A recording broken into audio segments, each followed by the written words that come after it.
Going to inform you of the culture of ancient alien theory. As you can see, I got my hair all done up Giorgio style for you today. Hope you enjoyed my speech. And here we go. Since before I watched Star Wars as a kid, I've always felt there's more to our story. The story of us, humankind on Earth. I grew up with an inkling that we had done this before. Like humankind was stuck in a great circle of advancing to a point of destruction and then starting all over from scratch again. When I heard of aliens for the first time, I remember thinking of them not as aliens, but as humans like myself, returning to Earth. I thought, what if we were returning from a trip that started thousands of years ago, in our past or our future? My intuition as a child was not seen so enthusiastically. I recall pestering my parents and Sunday school teachers with questions about the past history and aliens. I was only to be told the same Bible stories over and over again. It wasn't until many years later that I realized I was not the only one with questions. It was in high school when I first learned of a book written by Erich von Däniken, Chariots of the Gods.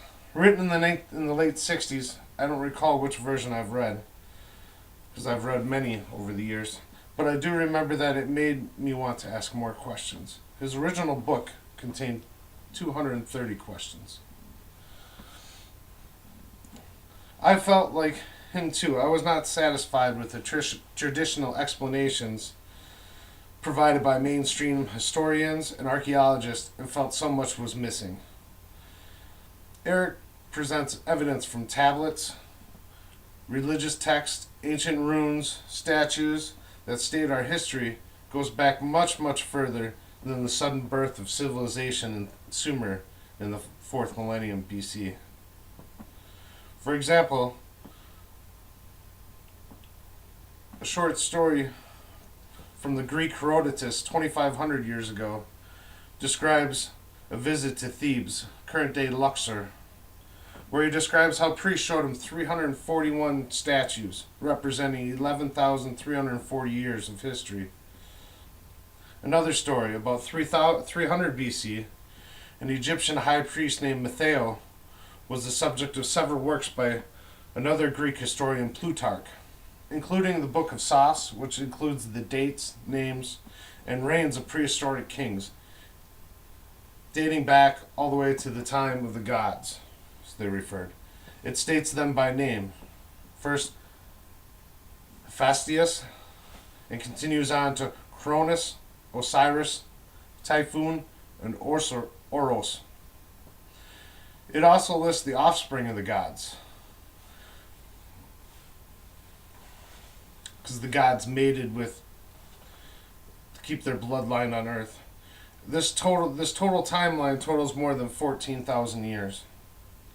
There are many different histories from around the world that describe a history and a timeline that does not collaborate with the accepted versions of today, including the Mahabharata, an ancient Sanskrit tale of gods fighting wars, nuclear bombs, and flying ships into great detail back over hundreds of thousands of years.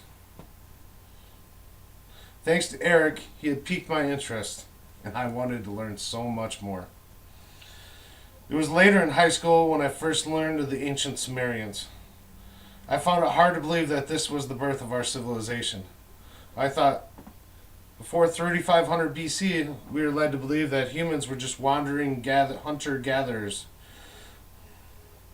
and were suddenly able to form an advanced civilization, including written language, advanced knowledge of astronomy and medicine, including stars, solar, lunar calendars, including a 365-day calendar consisting of 12 months of 30 days, and also with compensation for leap year with extra months separated out over a 19-year period to keep in line with the seasonal changes. They also use their knowledge of astronomy to separate the degrees of the sun into minutes and hours of the day. Now theirs was slightly different than ours. They had a day consisting of 12 baru and smaller segments of about 4 minutes each, but still totaling 24 hours in a day. It wasn't until later that I learned the Sumerian creation myths and a large cache of over 22,000 cuneiform tablets that were found in the early 19th century. They described everything from advanced geometry teaching to ledgers from traders describing the quality of copper that was received, as well as one of the most famous tablets depicting the Epic of Gilgamesh. Zechariah Stitchin spent most of his life researching these tablets and published several books on their creation myths based on the interpretation of these tablets.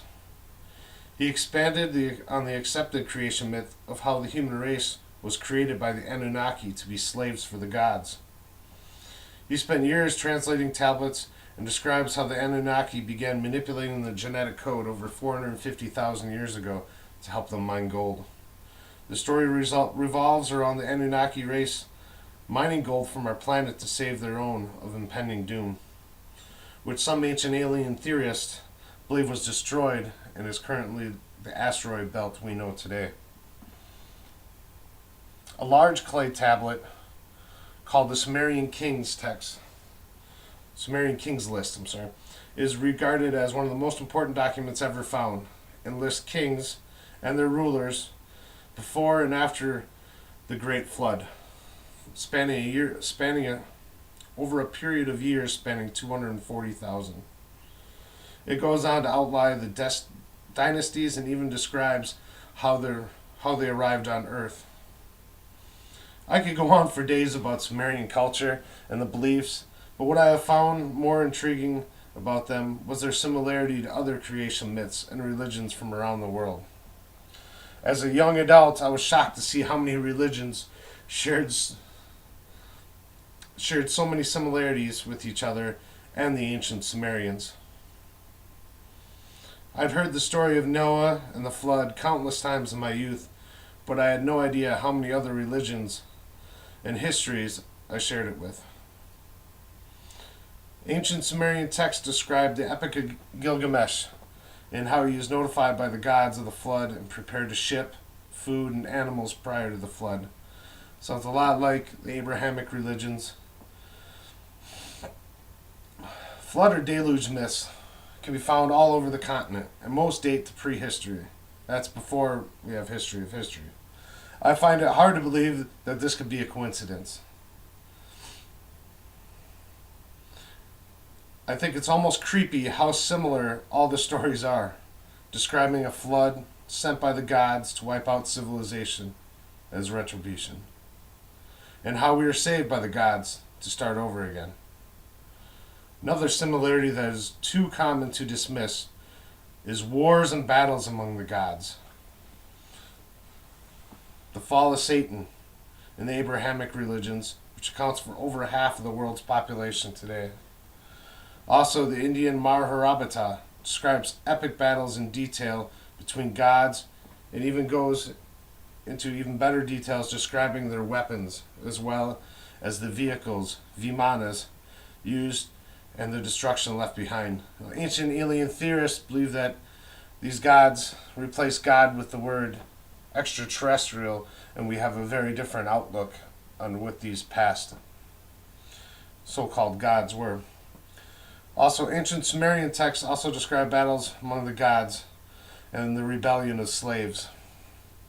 Other cultures, like the ancient Greeks, describe great battles between the Olympians and the Titans that we all know so well today. There are many more world religions that go on to explain these battles of the gods.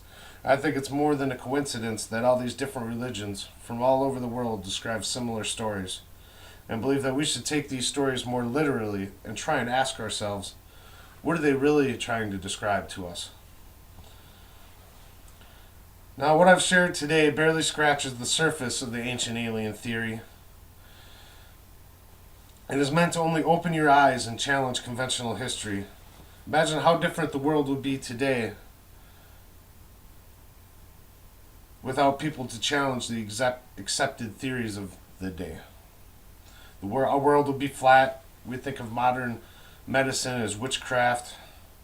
Ancient alien theory has become quite popular and proposes many theories about how extraterrestrials visited us in the past and aided humankind. and how our ancient ancestors misrepresented them as gods.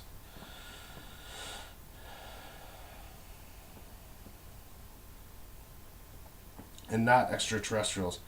I'm not buying in on all their theories, but I believe there is much more to the story.